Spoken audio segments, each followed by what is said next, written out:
de ce documentaire, nous allons vous dresser le portrait du docteur Frédéric Gontier, véritable porte-drapeau d'une révolution médicale et sociale sur les chantiers navals de Nantes pendant près de 3 décennies. À quelles difficultés a-t-il été confronté? Quel héritage le docteur a-t-il laissé? Et enfin, quelles évolutions a-t-il permis? Pour répondre à cette question, nous avons rencontré Annie Touranchet et Jean Penaud, tous deux ayant côtoyé le docteur Gontier. Ils témoignent. Donc, je m'appelle Annie Touranchet. J'ai été, depuis 1974, je suis médecin du travail. J'ai commencé ma carrière dans les hôpitaux. Oui, je m'appelle Jean Penaud. J'étais comme travailleur, que j'étais au charpentier-fer. Je suis rentré au chantier le 5 février 1987. Oui, non, pas 87, 1957. Et je suis reparti le octobre 86.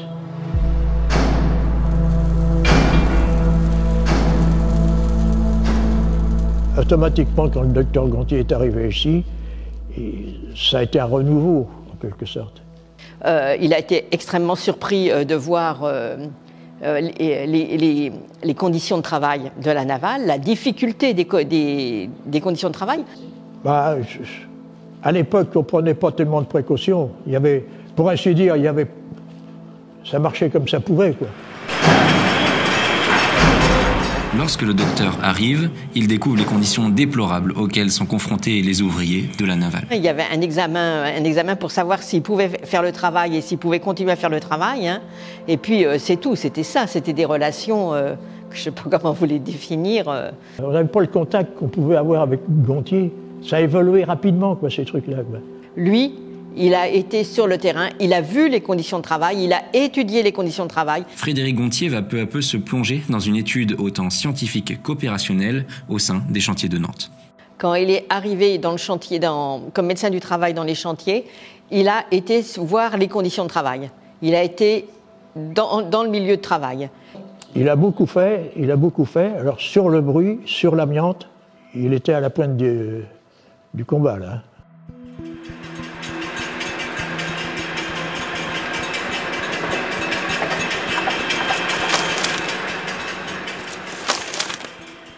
La tuberculose pulmonaire est, à cette époque, une maladie répandue qui justifie encore son nom de fléau social. Tous les ans, il dépistait entre 30 et 40 tuberculoses. C'était extrêmement important.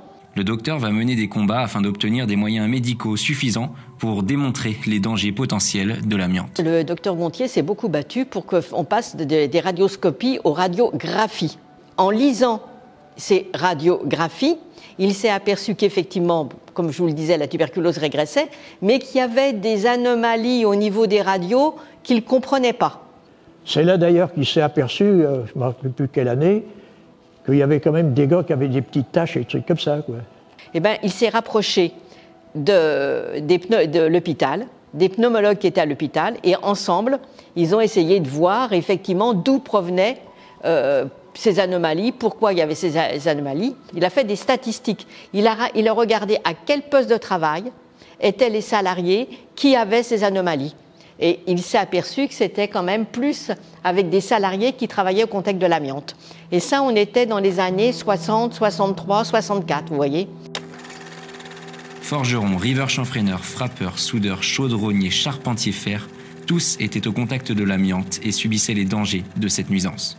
Alors l'amiante, on se doutait qu'il y avait quelque chose, parce qu'en 1971, le docteur Gontier nous a convoqué le service de sécurité, enfin les conditions de travail, et il nous a expliqué. Et là, c'est de l'amiante, il va falloir faire attention.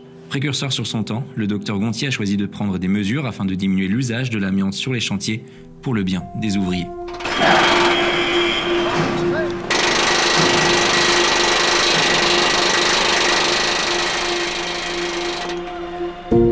Le bruit, c'était catastrophique, le bruit.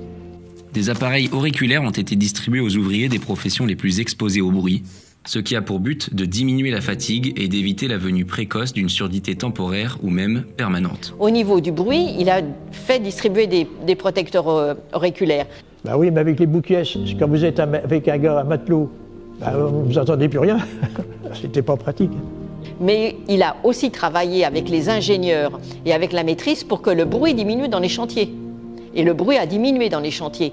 Malgré les réticences, le docteur a fait évoluer, voire supprimer de nombreux postes à risque, dont le chanfreinage, considéré comme une tâche professionnelle extrêmement pénible. Les chanfreineurs étaient un poste de travail énormément physique. Les salariés avaient une fréquence cardiaque très élevée, hein, et il y avait un bruit d'enfer. C'était avec un pistolet à air comprimé, avec un burin au bout, et puis pour couper, pour faire les chanfreins. Là, ça secoue dur. Hein. Ce bruit, surtout c'était dans un hangar, dans un hall fermé, il y a de la résonance. Quoi. À la fin, il a fait supprimer ce poste. Le poste a été supprimé et remplacé par du meulage, qui est beaucoup moins bruyant, beaucoup moins toxique pour les articulations des salariés. Donc il y avait quand même des preuves tangibles que c'était un médecin qui protégeait les ouvriers, qui protégeait les ouvriers contre les pathologies qui étaient dues au travail. La surdité professionnelle est la maladie de la construction navale. Le médecin a souvent dû faire face aux réalités économiques et matérielles des chantiers. Pour éliminer un peu le bruit, vous savez ce qu'ils avaient fait? Ils avaient floqué tous les murs d'amiante.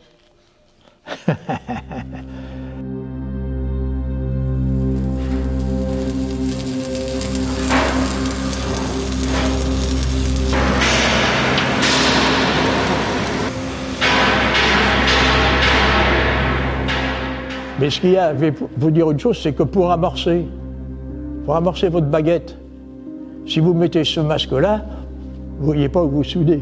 Donc il faut amorcer déjà sans les lunettes, vous les mettez après. Bah ça, c'est beaucoup plus pratique. Hein. Bah oui, vous voyez.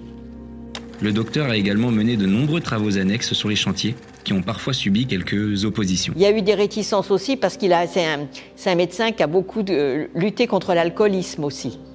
À mon avis, moi, c'était pas mal. Mais c'était pas le mot de tout le monde. Le médecin considère avant tout le buveur excessif comme un malade. Un jour, il me dit faudrait quand même, aux réunions, avec le patron, et puis que les gens ne fument pas. Que les gens ne fument pas. Il dit, je vous laisse la main pour le faire. C'est moi qui l'ai dit, quoi.